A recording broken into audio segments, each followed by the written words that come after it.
are sometimes crocodiles in that river. So I think your walking should be more effective. And the challenge is that we live hope. So for those who come for lessons, you've got to make a pledge to pay for the theological education. You pay cash. I pledge if you make it across the river, not getting wet, I will double what you paid in. Ron, remember you got 5 minutes.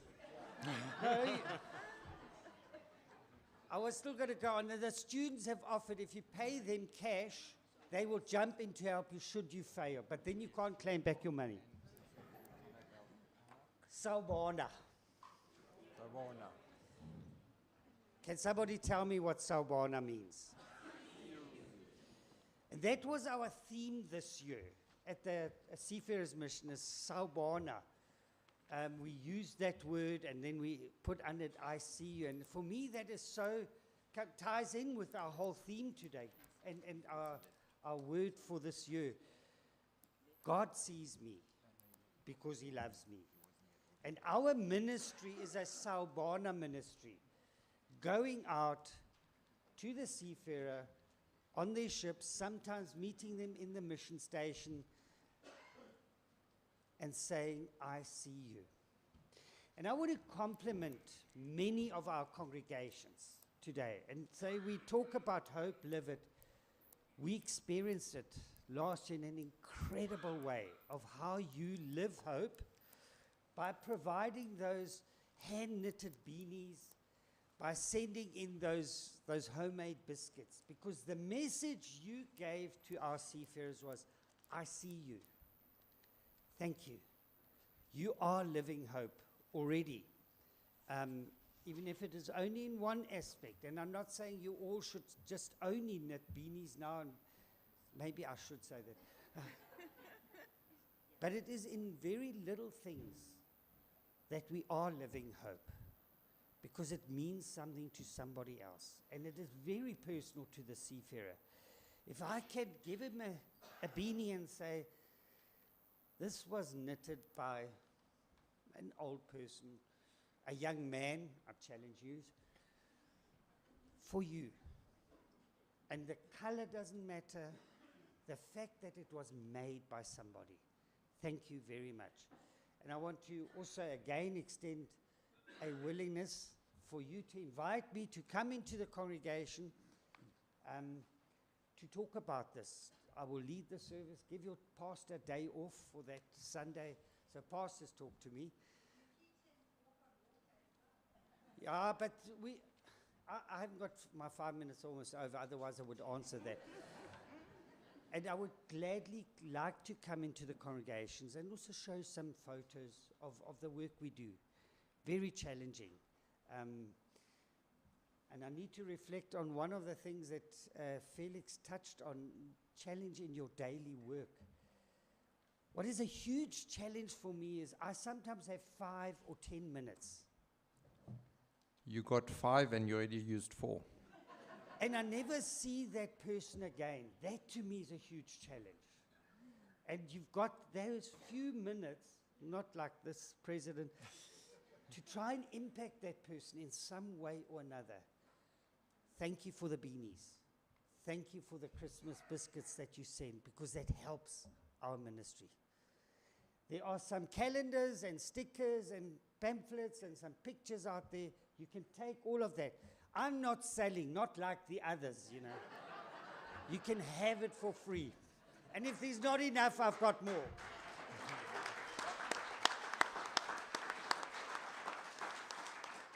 Why does everybody run away?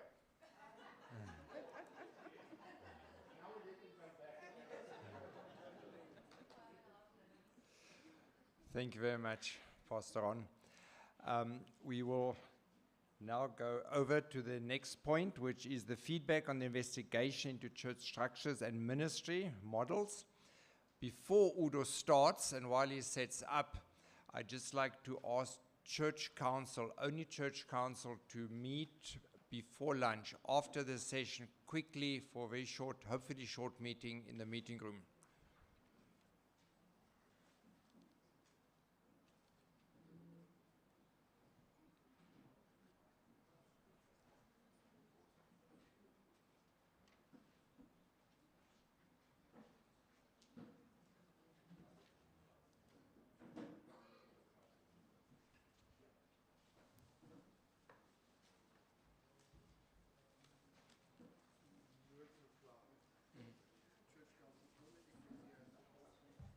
Mit Ecclesiastes, aber ohne Synod Council. Ja. Okay. No Synod Council required after lunch, only Church Council, Ecclesiastical Council. Ja. Mag ik die Springbokspan aanstellen aan jullie? Ik heb net gezegd, mag ik die Springbokspan aanstellen?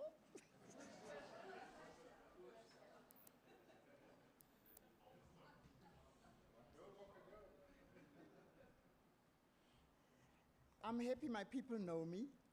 They know that I'm a BBT, which means born before technology. So if I take long, they will bear with me. They won't judge me, they will bear with me. Good afternoon, dear siblings. I don't see any smile on the faces.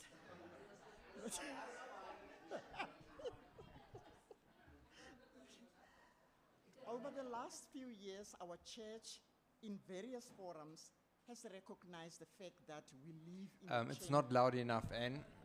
Please speak into the microphone. It's because I work with Udo, I thought I'm tall and bent. Thank you. I'll repeat it again. Over the last few years, our church in various forums has recognized the fact that we live in a changing world or changing circumstances, and therefore identified the need to reflect on our church structures and the ministry models we use. SYNOD 2021, that was held in 2022 October, a defined process to investigate the church structures and ministry models used by NELCSA in a systematic and comprehensive way. Appoint the following as facilitators to lead this process. Chinyi Mahoro, she's not here today due to other commitments. Anne Mukine, I think she's here. Nikki Venold. Scrum. Carmen Westermeier. Okay. Bernd Klingenberg. I have to wear high heels. Rolf Lutke also had to attend an apology because of other commitments. Martin Buttner, a pastor. Oh, he's behind the screen. And Pastor Udo Lutke. These are 6 lay people and 2 pastors, 8 in all. During the Synod 21 that was held in October 2022, it was decided that we should initiate a defined process to investigate this in a systematic and comprehensive way. And the appointment of these 8 process facilitators was by the NELCSA Church Council was ratified. The basic idea was to see whether our church structures and ministry models we use are still working and appropriate for the realities we are confronted with, or whether we should look at making some changes that will meet the needs of our congregations and help us to be more sustainable. So the team, as I've said, comprised of the following people. Why I repeat it, I now go to portfolios. Rolf Lutke, who was chosen by the group to chair the group. Nikki Venold, Chinyi Mahoro, and Mukine, Ben Klingenberg, and the pastors, Pastor Martin Buttner and Pastor Udo Lutke. It has been 12 months of hard work, and today we are happy to present to you what has been put together so far.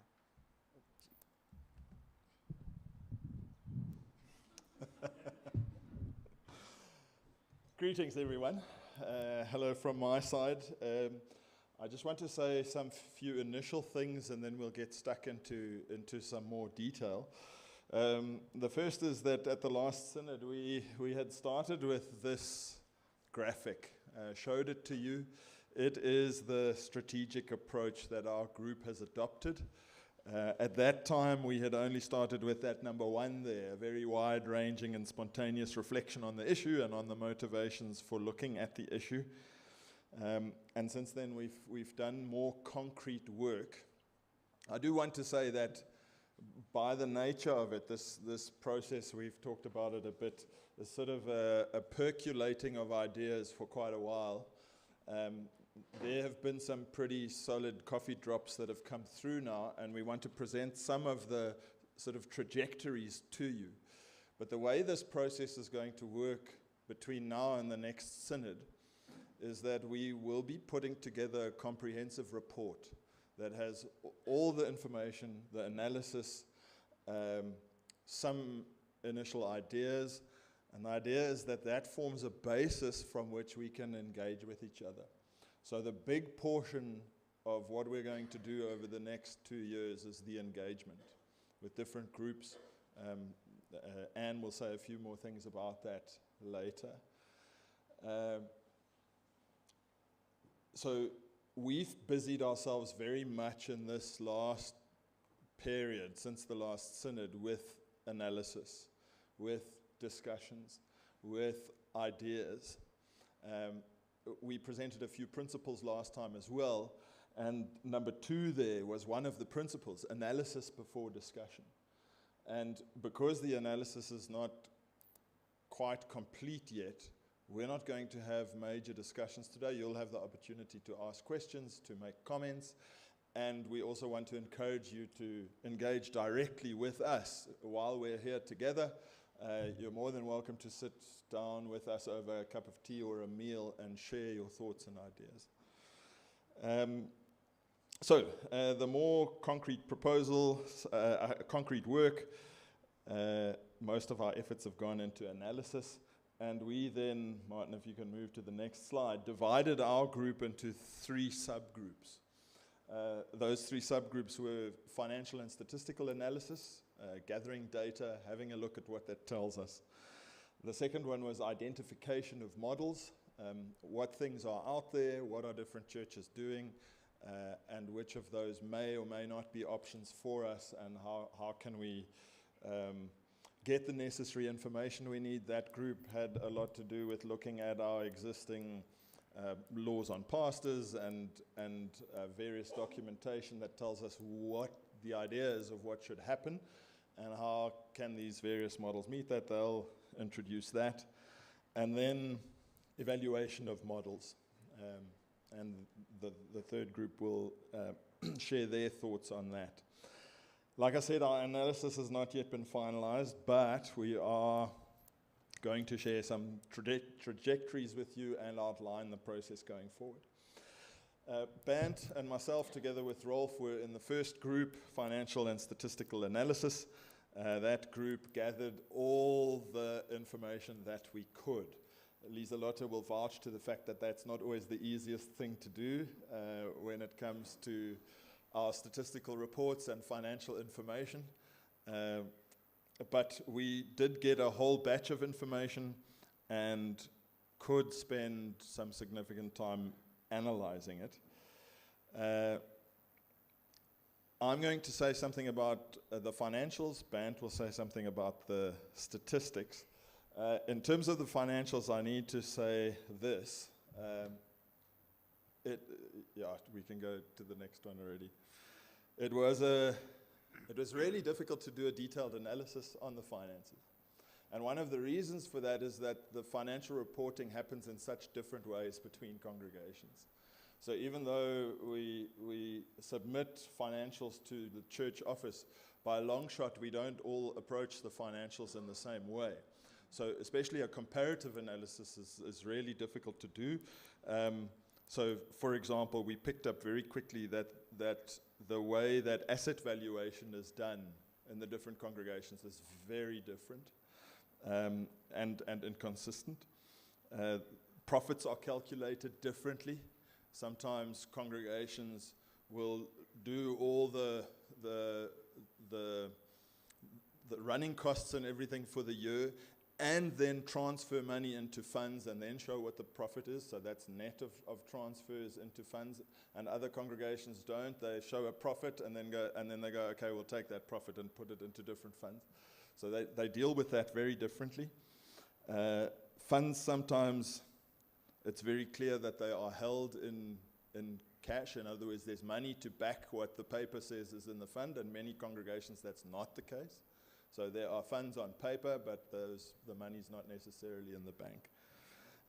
And then information is just not always available from all congregations, and there are quite a lot of holes in the information that we do have. So just now you'll see a couple of examples of graphs, and then you'll see there's just a hole for 1 or 2 years.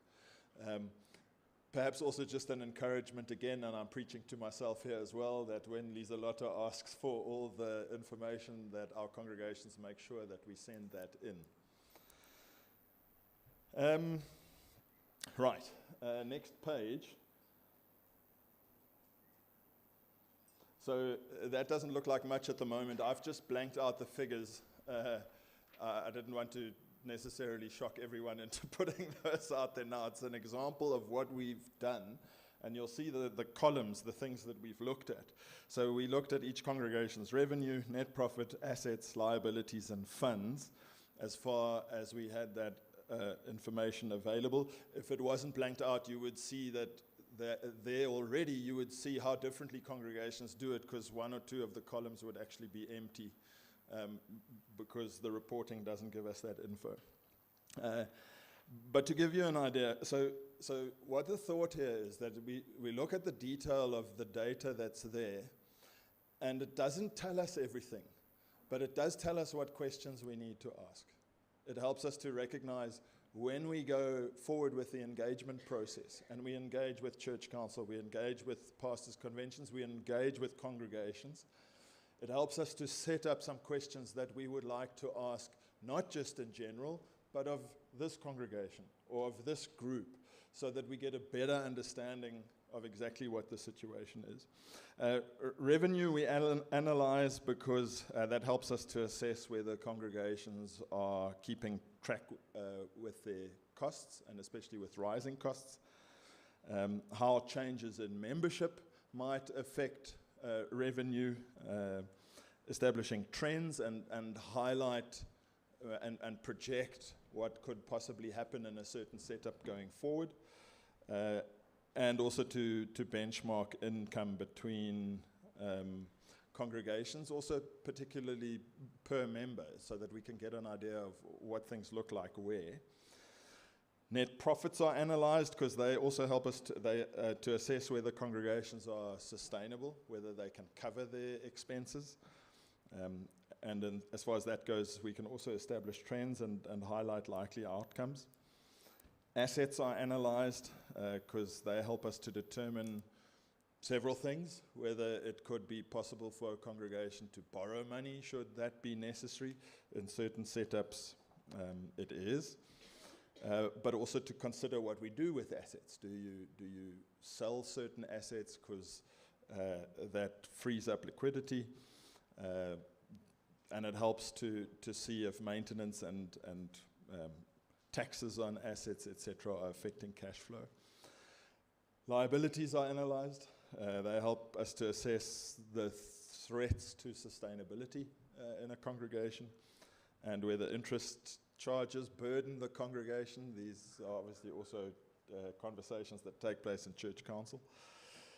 And then the funds are analyzed to see if cash is available, if it's ready to meet the needs or the purpose of the fund, and helps us to assess whether congregations are saving money, building reserves, that sort of thing. We put the numbers in the form of graphs too. these things will all be there in much more detail in the final report. The idea here is it just gives you an initial, immediate visual view of what's happening in a congregation, what the trends are. And we've done it in two ways. The one is long-term, and the other is in recent years. On the next slide, I just want to make one comment about a basic conclusion we can already make, and that is that the picture looks quite positive. The stats show that only 14% of our congregations fall into the two categories of revenue falling and net profit falling, and the 86% are either stable or these things are increasing. That's a good thing to see. I think it probably also reflects what we saw in the finance report that Vernon gave. But at the same time, this shows why it's so important that we identify questions to ask, because we do need to engage directly with congregations to see that's not all there is to the story. Questions to ask, and to see what are the challenges that face congregations, even the challenges that helps them to create what's a relatively good picture. How do they get there? And then investigating and discussing that as part of the engagement process in the next while. Stats. Yeah, so if you look at the stats, please don't try to find your congregation. We deliberately wanted to make it as small as possible so that you don't get distracted. You'll see the green and gold. Okay, sorry, Vernon wants to ask a question. Can I just add something to what Udo is saying about because later on it will not be relevant. The way the congregations report finances, as you said, it's very, very diverse. Now, for the past 4 or 5 years, there's been on the website of NELCSA, there's been a standard that I've designed and put on there. We had a course or a session in the Eastern Circuit where I presented that to treasurers and interested people, which I think was very successful. And we did that in the Northern and Central Circuit as well. And the feedback is generally quite well. This is how you do it. So it is available there. The frustrating part is after we've done the presentation and the discussion, the next report we get is the same as Uncle Johannes did in 1940. So please press on your congregation's treasurer's heart that follow the latest way, because then it will make that easier. Thank you. While we just got a short break, may I also just add something? These statistics that you send in are very important. The number of SYNOD delegates that your congregation has depends on the figures you send in. We've had some congregations disputing the amount of delegates they have at the SYNOD, and all we could do is go back to the figures. And in some cases, the congregation says, yes, but those figures are wrong. But you sent us these figures. So all I can say, if you send us wrong figures, then you will have incorrect allocations at SYNOD, and it has serious impacts. So it is very important that we actually get the statistics and the figures right. And you can see they are not just going into a file. They are actually being looked at. They are being analyzed in detail. So please speak to your congregational council that things are done properly, in time, and it is important to get these figures into the church office. Thank you. Yeah, thanks for that. I would just add to Vernon's point as well. I think it might be a time to consider a template for an Excel template or something. I know you probably have tried that. It's on the website. Yeah. Now, to the point on statistics, I mean, if you look at this is from 1981. So it was great to have that available to us, to have membership numbers from 1981. And you can see the green and gold fitting for the Springboks. It's not South Africa versus Australia. That's actually quite interesting to see from 1981 on the left to present day on the right. So we looked at the membership statistics and attendance statistics. Now, the first slide that we're looking at now is membership statistics and analyze the trends. The first slide shows, very importantly visually, it highlights peak membership in green and lowest membership in yellow. And you can see here the most of the green is on the left-hand side of the table, and that means that most of our congregations had their peak around 30 to 40 years ago in the 80s. So that's when the membership was highest. And most of their low points in the last 10 years. That is a concern and part of the challenge we face. Broad elements of the picture as far as membership goes are shown on the next slide. So here we can see 53% of congregations are declining. 13% are growing, which is positive, and 23% congregations are stable. 7% are recovering. So those are congregations that have declined, but they're improving. So that's what we want more of. We want more of the recovering congregations. 60% of congregations hit their membership low point from 2019 to 21, and that's concerning. And 60% congregations membership peaked more than 30 years ago. So there, I must really encourage the younger generation to seid fruchtbar und mehret euch.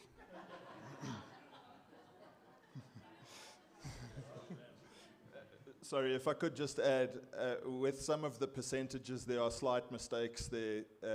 We had made some changes when we worked through the table again, and I see not all the percentages were adjusted.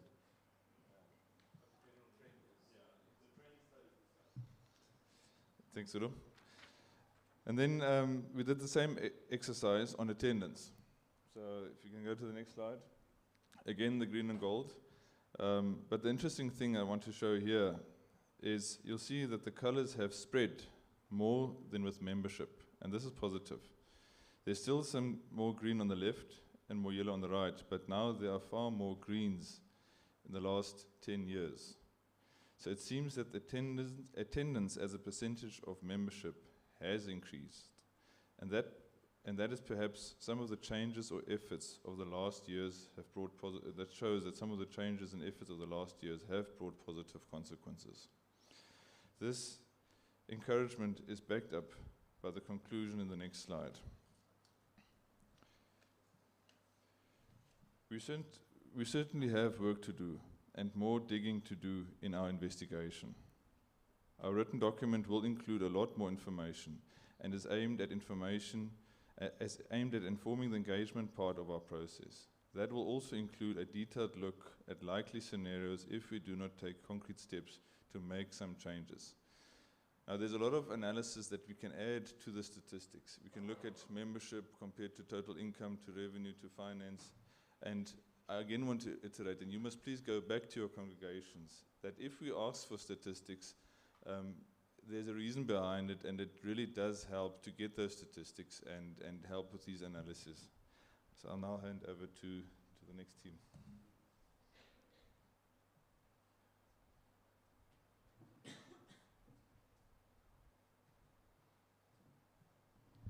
Right, what you see up on the screen is essentially a graphic representation of the full spectrum of what possible models are out there.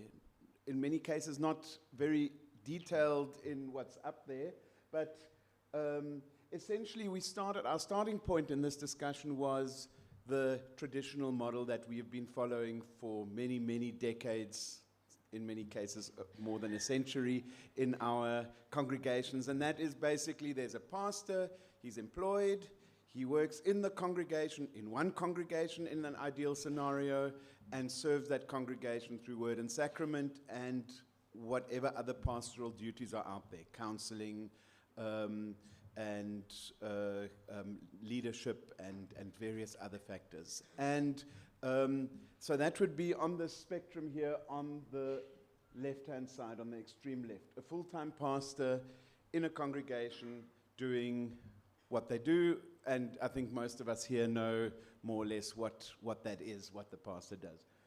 On the opposite end of the spectrum, we have the idea of a completely lay-led congregation. And we have some examples where that's more or less the case in our amongst our congregations, but it is still pretty much, there's not much support structure from the wider church to enable that. Most of those congregations, okay, yes, I'll use the laser pointer, so that's on that side.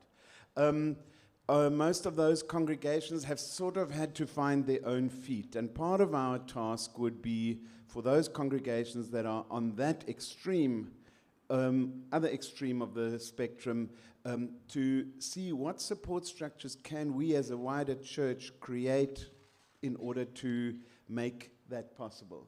So there we have ideas like lay volunteers who do various tasks in the congregation to make the congregation work.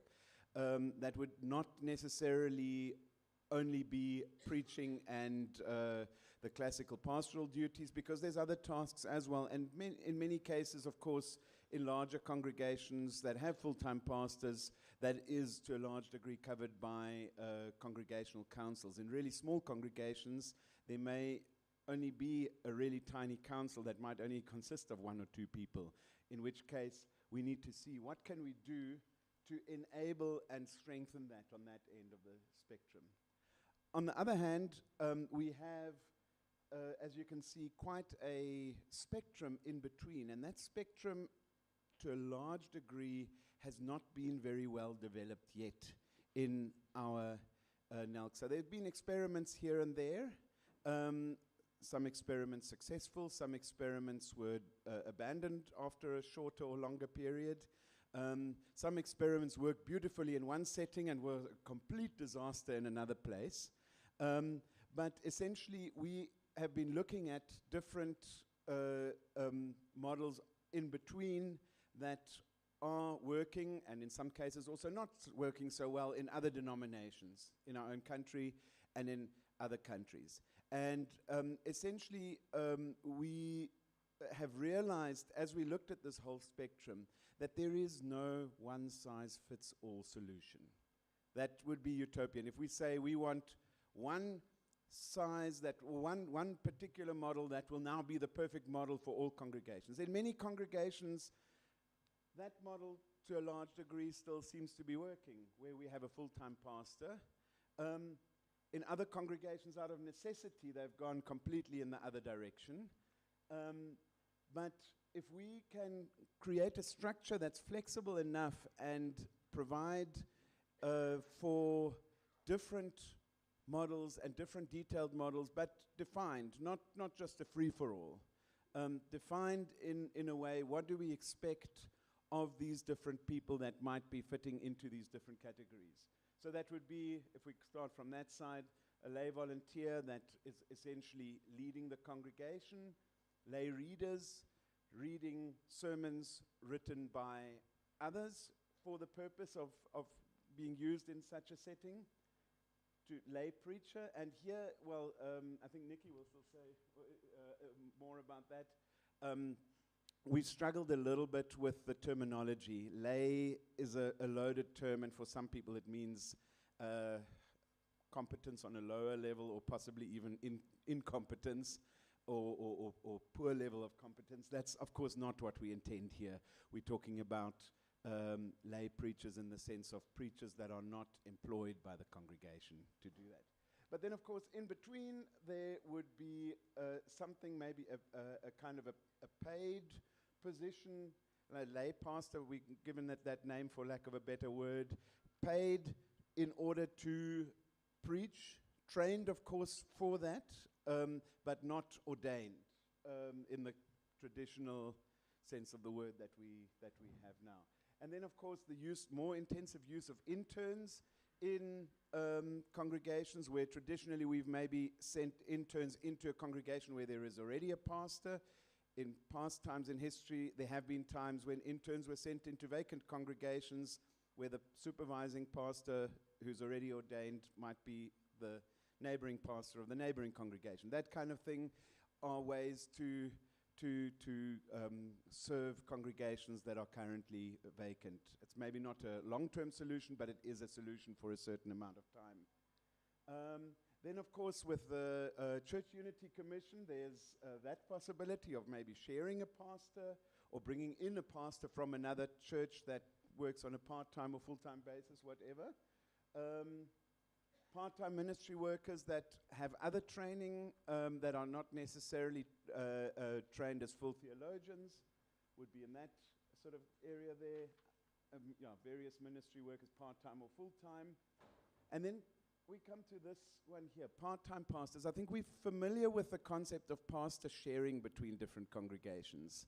That's quite common already, where either congregations have formal parish agreements or congregations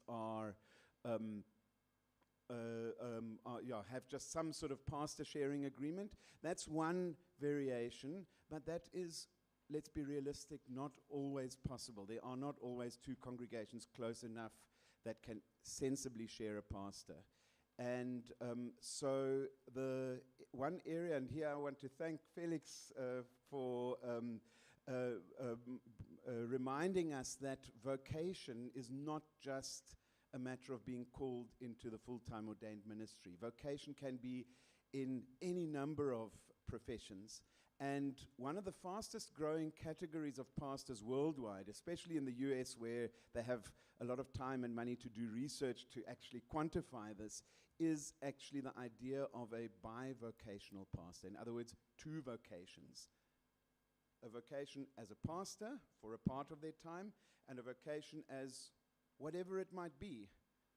We're still looking in a lot more detail at what would work well. I know some denominations like the Moravians very often have pastors who are also teachers during the week, or pastors who have some other professional, maybe pastors that are engineers or whatever. The list is potentially endless, and I won't mention all the possibilities now. But that is basically what we have been looking at, and what we will be engaging with congregations and actually also the pastors, specifically the current pastors and future pastors, theology students, to try to gauge what possibilities do we see for bivocational ministry in the future in our churches.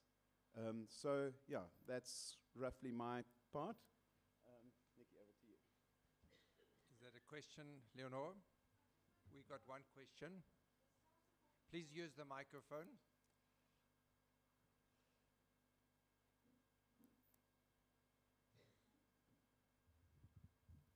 I just wanted to ask Martin, the self-supporting pastor you're speaking about, the part-time pastor that has a job and is still a pastor, would they then now mean that because they're regarded as self-supporting pastors, because they've got their own Please talk into the microphone. I don't think everybody can hear you. Yeah, it's on, but she's talking next to it. Oh, sorry. Sorry about that. I just wanted to know, does these self-supporting pastors get paid for their We have currently not defined what will be possible, and that's still part of the ongoing conversations that we want to have. But certainly on our radar screen is the possibility of somebody who has some other profession that is paying well enough in order that they do not need to be remunerated and can therefore be placed in congregations where there's really no money to pay the pastor. Okay. But in other cases, maybe it might be a 66-33 split or a 75-25 split in terms of their time. That's still all, currently we're just showing the whole spectrum of what might be possible. We're not currently defining in detail yet how this should look in an individual case. There's one other question. Please use the microphone. Yeah. Martin, maybe it's there indirectly, but what we use in the Central Circuit at the moment is pensioner pastors or pastors on pension. But that's not mentioned directly there. Yeah, come to think of it, at some stage it was on this, but are you... We had a model with a whole lot more detail, but we simplified it for today because it's still very rough as we have not... Please also use the microphone, Nikki. Yeah, sorry. And then you can take The aim of today is not to give you all the details of everything we have discussed in the last year, but just to show you an overview of the direction that we're headed. So yes, we have discussed under part-time pastor. We've spoken a whole day about it. Okay, not quite, a couple of hours, but there's so many possibilities there.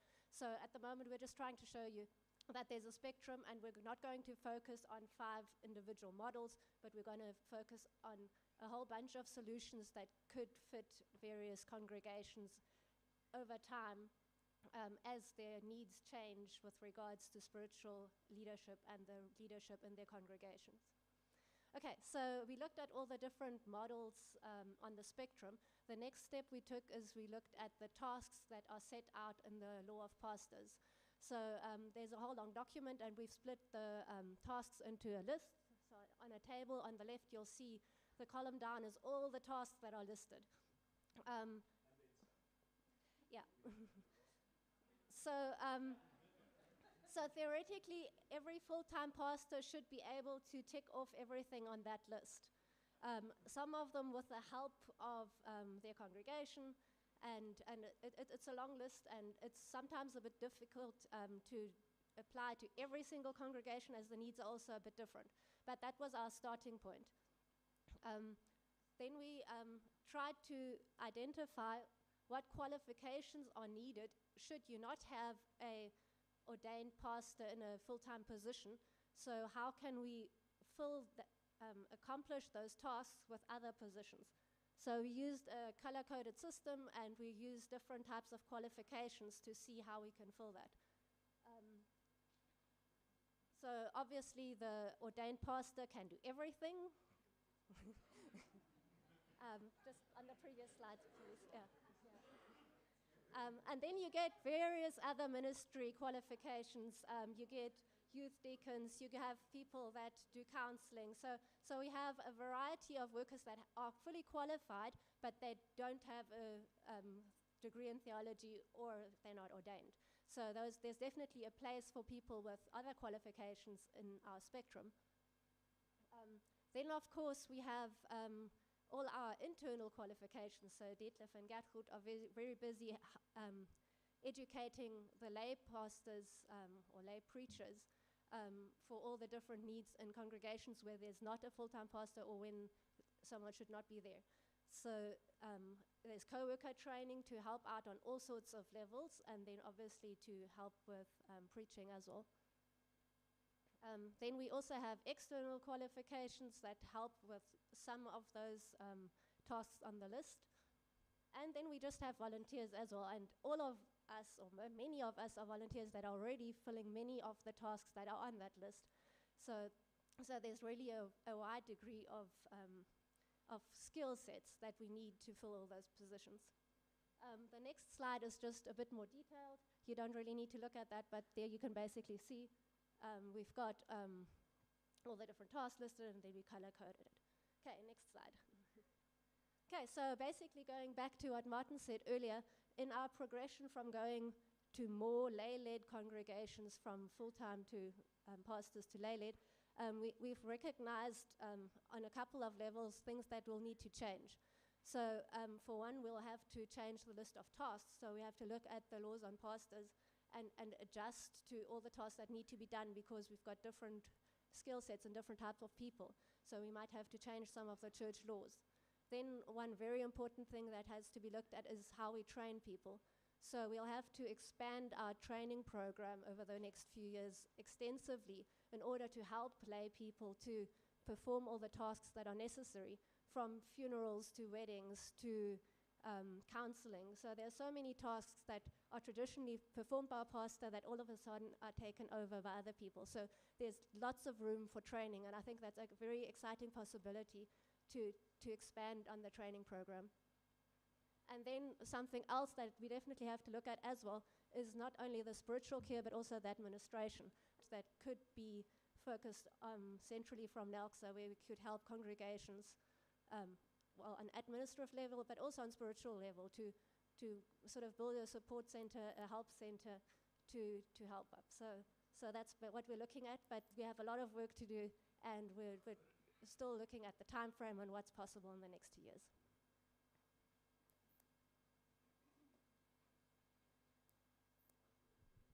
which leads me to my part, which is essentially once we've, oh, sorry.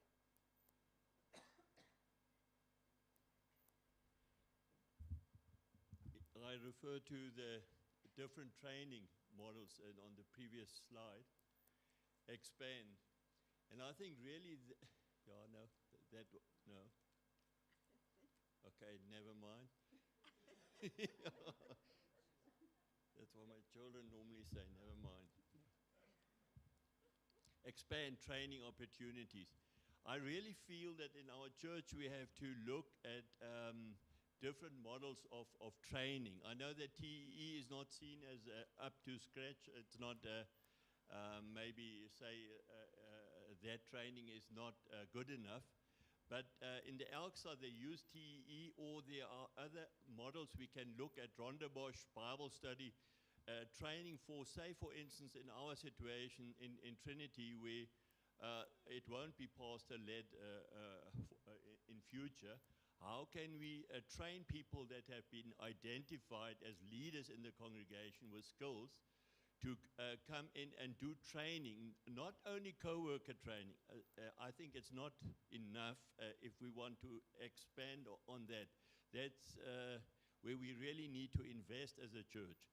Another thing is you identify gifts within the congregation. Say the one has got a teaching, the other one has got different gifts according to their giftings, or those spiritual gifts. That you can bring that together and somehow let the congregation work with a team, apart from the church council. I spoke to Udo about that, but I just wanted to mention it at this stage. Thank you, Udo. Yes, we are, Hugo, other one. Yes, we are looking at a wide variety of options, so definitely not only internal, but only other external institutions where other qualifications could be useful.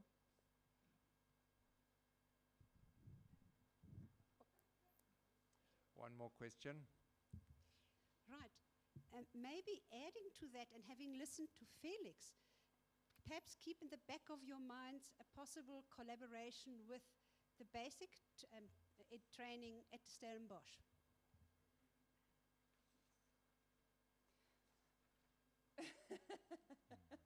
We have 10 minutes, it's all right. I could as I said, my section is like toffee. I can do it in 1 minute or I could do it in half an hour. Because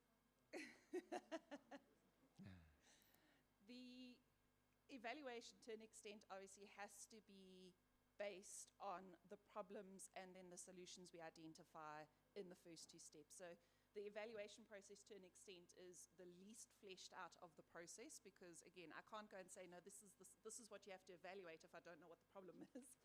But what we have identified ultimately is that we're going to have to essentially create two separate evaluation rubrics, is what we've called them for now. I can come up with a different word. The one is one that we as a committee would use together with Church Council to go and say, look, what will we give to the congregations as here's your models? And as you heard, it's almost going to be a little bit of a Build-A-Bear type type solution, because every congregation will have to be able to take little bits of the model, but it needs to be sustainable, it needs to be understandable, and it needs to be something which essentially works within the broader church structure as well. So we would be looking at two different models, the core focus being, if we can go to the next slide, is the church one would have to focus a lot more on whether a particular model, whether a qualification, whether a theological idea is actually going to be sustainable and workable and fit within the ethos of the church. Yeah, compatible. And whether it's something which we can actually then go and pass on to the congregations, because it's a different viewpoint. Congregations only need to look at, here's the skill set we have, we need to fix our problem for us, whereas the models need to fit the broader church. And then effectively, it's once that evaluation's done, then those models would be passed on to the congregations, and they can then use that to build their own. If we go and have a look, so essentially the proposal, in the next slide, the process we essentially therefore following and where we fit into would then be to go and say, evaluate the models, get those models approved, start implementing it, but then I think there's going to have to be a continuing process then.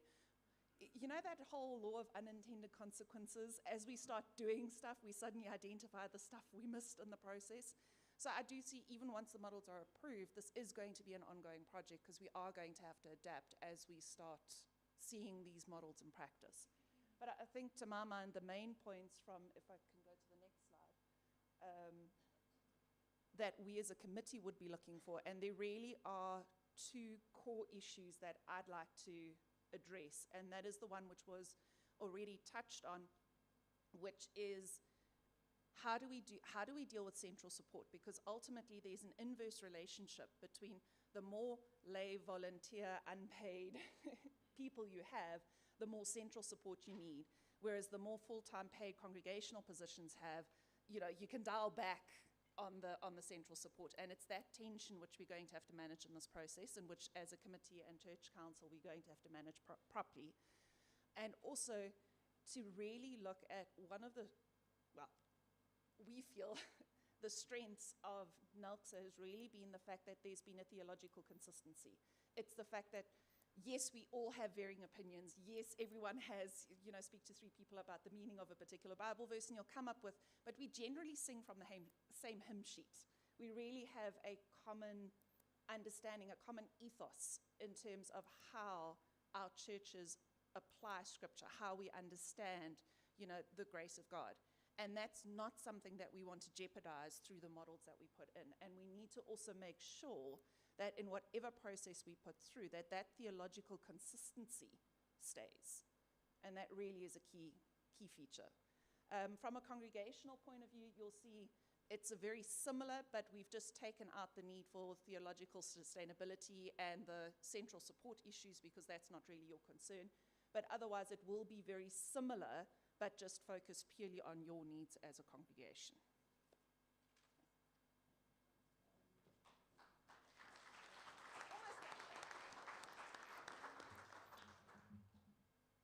Okay.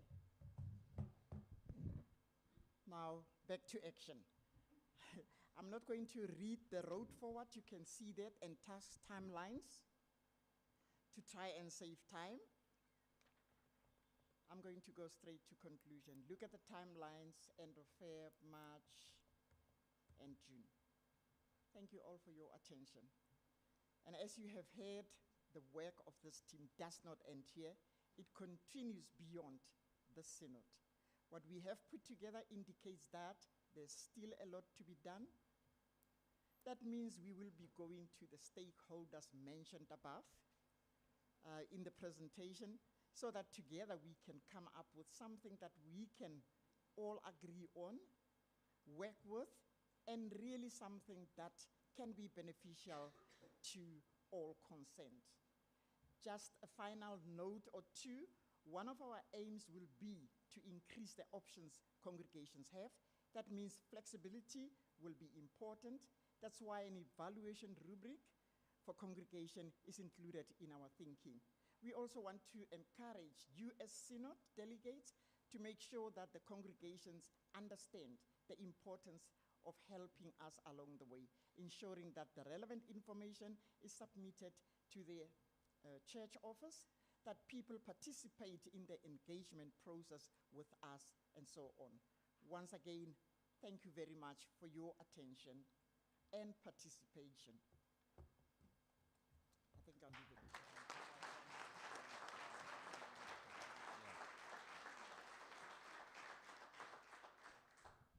We have got about 2 or 3 minutes, so if there's a couple of questions, please immediately go to the microphone. Don't just raise your hand. Please immediately go to the microphone if you've got any questions or comments. As Elizabeth makes her way there, just to underline again the engagement process that will take place sort of from March next year, where we engage with pastors' conventions, co-worker training, MAD, synod delegates, etc. You will have a lot of opportunities to engage with this, share your thoughts on things, and impact the actual proposals that are made. Yes, I'd just like to know, is there any point in actually looking at the changing demographics within South Africa? Because immigration is a reality. You have a congregation, and the younger, probably better earning people are leaving. Therefore, we cannot expect that congregation, this is for Vernon as well, we cannot expect that congregation to come up with the financial position that they were at formerly. Maybe there's no point in looking at, just looking at the demographic change. I'm leaving it to the statistics. Yeah, so that will definitely fall under the statistical part. Yeah. It's one of the questions already on my list when we get to the engagement that we talk about. So, by the way, one of the engagement places is visitations, and I must say the visitations we had in September, we were already asking questions like this. Thank you. Konrad Hartmann and Karin Meyer, please just get up and stand in the queue at the microphone. It just occurred to me during your very interesting presentation, with other churches also going through this problem that we are facing, are you exchanging with other churches, getting ideas, or are we all just reinventing the wheel on our own? And if you're not, is that not something that you should consider?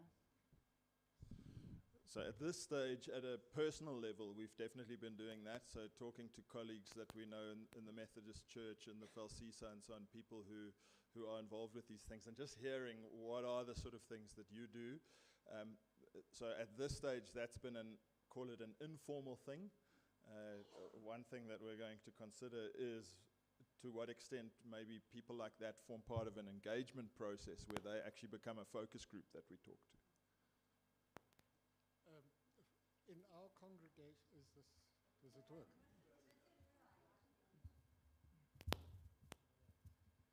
In our congregation, we are past the point where we can wait for a system like that working. Yes.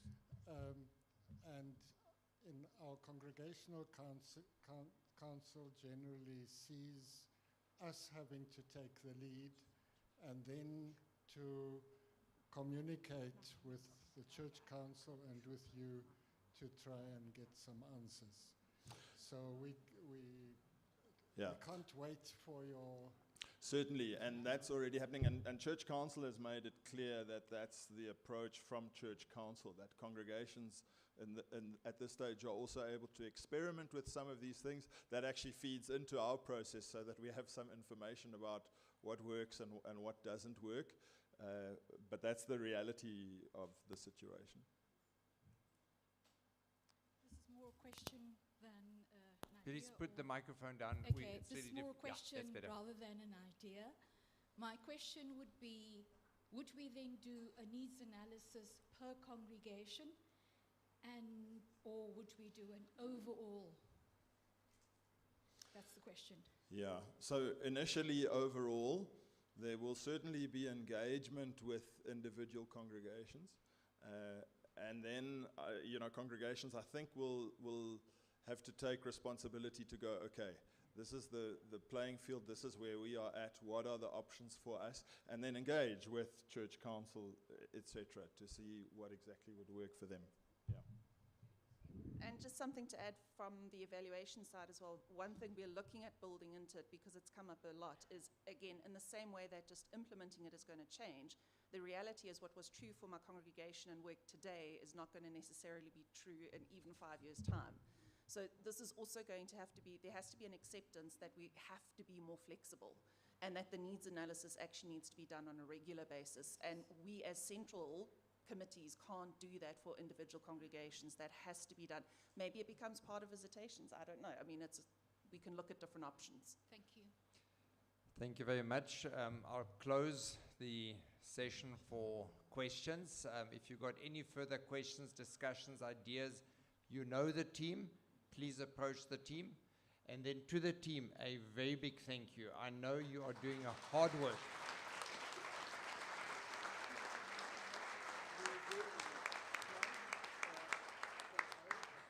Thank you for all your input. Thanks for the presentations. Couple of notices. Firstly, Church Council needs to meet in the meeting room out here. Then, Friedeburg, you can already come forward. We will reseat everybody after lunch. So please pack your personal valuables, including your glass bottles, etc. Friedeburg will give you instructions just now how we're going to seat. So after lunch, we're going to find different seating areas, and we will then stick to that seating till the end of Synod, or at least end of today. Tomorrow is still part of Synod. We'll be sitting in church. Then all the guests who are not eligible to vote, we ask you please to move to the stage. So in the hall, we'll only have people who are part of the delegates who can vote. And then I'd just like to hand over to Friedeburg. Okay, thank you very much. I know it's almost lunchtime. So firstly, I want to clarify three matters which I didn't communicate very clearly when I did the briefing in the beginning. And the first point is that the election is based on a simple majority. In other words, the person with the highest vote is elected. Then, secondly, regarding the secretaries, we have that's a Synod Secretary. We have Synod Secretary 1 and 2, and the deputies to those two positions will be, the elections thereof will happen in one step. So we will not have a separate election for the deputies. We will have one for the Secretary 1, and another one for Secretary 2, and then for the deputies. Then the matter regarding deputies otherwise, we will always have an election for the primary incumbent, if I use the word like that, like the dean or the treasurer or the president. And there, the simple majority rule applies. When we go to the election of the deputies, which is in a second round of voting, in that instance, the person with the second highest vote becomes the deputy to the deputy. So just to clarify, it's two different things, the primary incumbent and then simple majority. For the deputy, the person with the second highest number of votes becomes the deputy to the deputy. Then you might have noticed that on the final list of nominations, in some instances we only have one nomination. For these instances where we only have one nomination, we will do the election by show of hands in the absence of the candidate. In other words, we will ask the candidate to leave the room, and the election will be done by show of hands and not with a ballot paper, unless there is now an official objection to that. And I can give you only 10 seconds to make up your mind whether you object to that. If there's any objection to that, we will do that with ballot papers as well. Okay, is that to be taken as an objection? I think it is better, even if the candidate isn't in the room, all the other people can see who one votes for, and I really think it would be better. I know it's going to take longer, but I really think it would be better. Noted. Right. If I were voted for, I would be more happy if it was a secret ballot. Good. Then I'm addressing our technical person. We had already arranged that there would be no live streaming when we do the election by hand. So that falls now away, and the whole election will be live streamed because it is a secret ballot. As Henning said, we will after lunch convene in a block seating, meaning, and now you have to listen carefully, Northern Circuit, that's the red team, please remember that, will be seated in rows 3A to 7B. That's the first 4 rows over there. All right? So, so that's the red team. And, yeah? Okay, please, I looked at from the center. Please look, check the numbers in the from the middle aisle. It's all right, thank you. And Heino Hansen, where are you? Reino Hansen, sorry. Reino, you will be in charge of the red block. Just show everybody who you are, that we know. That's the person who's going to collect you and count you and so forth. Right, the southern block is in the 4 rows following that, behind Petra. And Penny, okay, Penny, you are in charge of that block for the counting and the collection of the ballots. Then the Easterners are here. That's row, well, I had it as 2A up to 6B, all right? So that is the green block, and Bernd Klingberg, you are in charge of that block. And lastly, the central block, Jack Mohoro, the blue block over there from 10A to 14B. This is now the time where you will be using your ballot papers. Henning already said, make sure that you take along all your belongings, and the critical belonging now is that paper. Remember, it helps a lot if you remember the old stamps, fold it in the middle, fold it like that, because we will use, you will tear off the little ballot papers, and that's what we will be using. Right, have a lovely lunch. And before we go to lunch, we have another commercial break. 30 seconds, Elke. I just want to say our shop is still open, and but I will be closing the shop after the tea break this afternoon. So, yes, Ron's stuff is still available for free. With me, you have to buy the things, okay? But we still have some products, and there are still a lot of these pencil purses, pencil cases. You can come and get them. But don't come tonight at the braai, because I don't want your fatty fingers over my Please remain fingers. seated. We are not finished. Please remain seated. Thank you very much. Thank you, Elke. Just a reminder that Church Council meets now in the meeting room in the back. And before we go out, let's sing grace. Sorry, one more announcement. Yeah, it was said. Yeah. Udo, I'll hand over to you.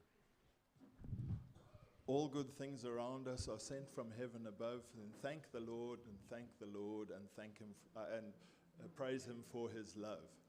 All good things around